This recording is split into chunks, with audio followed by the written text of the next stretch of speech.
Hello, and welcome to Bedtime Stories. My name is Frank Padour, and I'll be reading to you a Grimm Brothers fairy tale entitled The Town Musicians. An ass who had carried sacks to the mill for his master during many long years felt his strength fail at last, so that he could no longer work for his living. His master thought of getting rid of his old servant, that he might save the expense of his food. But the ass discovered his intentions and determined to run away. So he took the road to Bremen, where he had often heard the street band playing, and he thought he could be a musician as they were. He had not traveled far when he saw a hound lying on the ground and gasping for breath, as if he were tired of running. "Why are you panting so, friend?" asked the ass. "Ah," he replied, "now that I am old and get each day weaker and weaker, I can no more go to the hunt, and my master has ordered me to be killed, so I have run away. But how am I going to earn my living? I don't know." "Will you go with me?" said the ass. "Do you know I am going to try my fortune as a street musician in Bremen? I think you and I could easily earn a living by music. I can play the lute, and you can beat the kettle drum." The dog was quite contented, and so they both walked on together. Not long after, they saw a cat sitting in the road with a face as dismal as 3 days of rainy weather. "Now, whatever has come across you, old Whiskers?" asked the ass. "How can I be merry when one has a collar on?" said the cat. "Now I am getting old, and my teeth are becoming stumps. I cannot catch mice, and I like to lie behind the stove and purr. But when I found they were going to drown me and my wife, I ran away as fast as I could. My experience has cost me dear, and now what am I to do?" "Go with us to Bremen," said the ass. "You are accustomed to perform night music, I know, so you can easily become a street musician in the town." "With all my heart," said the cat, so he walked on with them. After traveling some little distance, the 3 fugitives came to a farmyard, and on the gate stood a domestic cock screaming with all of his might.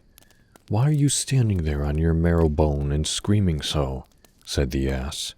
"I will tell you," replied the cock.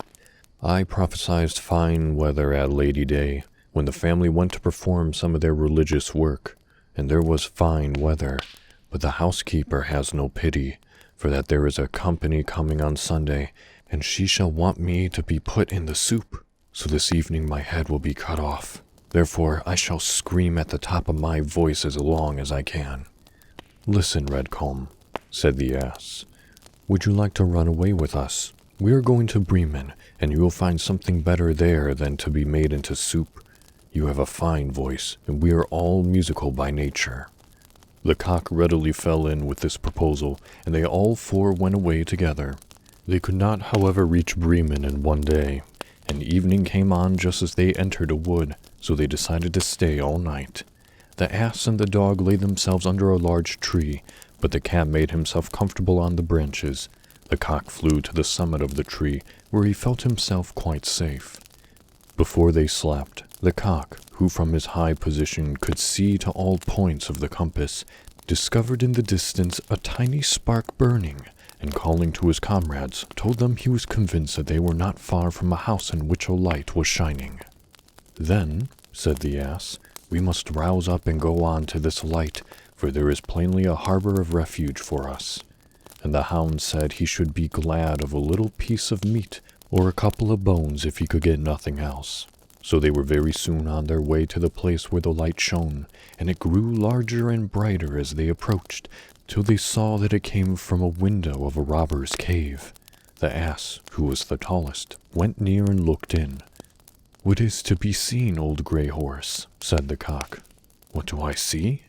answered the ass. "Why, a table laid out with plenty to eat and drink, and robbers sitting at it and enjoying themselves." "That ought to be our supper," said the cock. Yes, the ass replied, "if we were only inside." Then the animals consulted together as to what they had better do to drive the robbers away. At last they fixed upon a plan.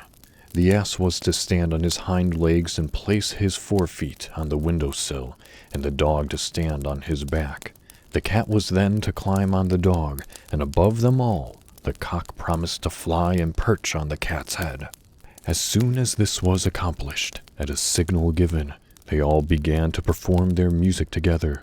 The donkey brayed, the hound barked, the cat meowed, and the cock crowed with such a tremendous force through the window into the room that the window rattled. The robbers, hearing such a horrible outcry above them, thought it could only be caused by supernatural beings, and fled in great terror to the wood behind the house. Then our 4 comrades rushed in, placed themselves near or upon the table, and took whatever was before them, which the robbers had left, and ate as if they had been hungry for a month. When the 4 musicians had finished, they put out the light, and each sought a sleeping place most easy and suitable to his nature and habits. The ass laid himself down at full length in the yard. The dog crouched behind the door. The cat rolled herself up on the hearth among the warm ashes, while the cock perched on the beam in the roof, and they were all so tired with their long journey that they were soon fast asleep. About midnight, one of the robbers from a distance, seeing that the light was out and all quiet, told their chief, who said, "I do not think there has been any cause for fear after all." Then he called one of their number and sent him to the house to see if it was all right. The messenger, finding everything still, went into the kitchen to strike a light, and, seeing the glaring, fiery eyes of the cat looking like a live coal, held a match towards them that he might set fire to it. But Puss, not understanding such sport, flew up, spit at him, and scratched his face. This frightened him so terribly that he rushed to the door, but the dog, who lay there, sprang out upon him and bit him in the leg as he went by. In the court he ran against the donkey, who gave him a kick with his hind foot, while the cock on the beam, aroused by the noise, became alive and brisk in a moment, and cried out as loudly as he could, "Cock-a-doodle-doo!" Then ran the robber as fast as he could back to his chief. "Ah me," he said, "in that house is a horrible witch, who flew at me and scratched me down the face with her long fingers. Then by the door stood a man with a knife, who stabbed me in the leg, and out in the court lay a black monster, who struck me a violent blow with his wooden leg, and up on the roof sat the judge, who cried, 'Bring me the scoundrels here.' On that I made off as fast as possible." From the moment that they heard this, the robbers never again entered the house, but escaped as quickly from the place as they could, and the 4 musicians found themselves in such good quarters that they would not leave, and the last heard of them was, they intended to remain there. That was a Grimm Brothers fairy tale, entitled The Town Musicians.